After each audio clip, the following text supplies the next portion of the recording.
ঠিক আছে, প্রথম ৩-৪ দিন ৫ দিন তারা যেটা করেছে আমার তাতে দ্বিমত নাই, কারণ তারা বলেছে, তাদের কথা ছিল ডু ইট নাও।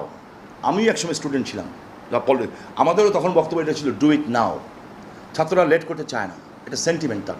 এই সেন্টিমেন্টটা যারা তাদের দায়িত্ব ছিল তারা ঠিকমতো এই সেন্টিমেন্টটার সাথে অ্যাডজাস্ট করতে পারেননি বলে আমার কাছে মনে হয়েছে।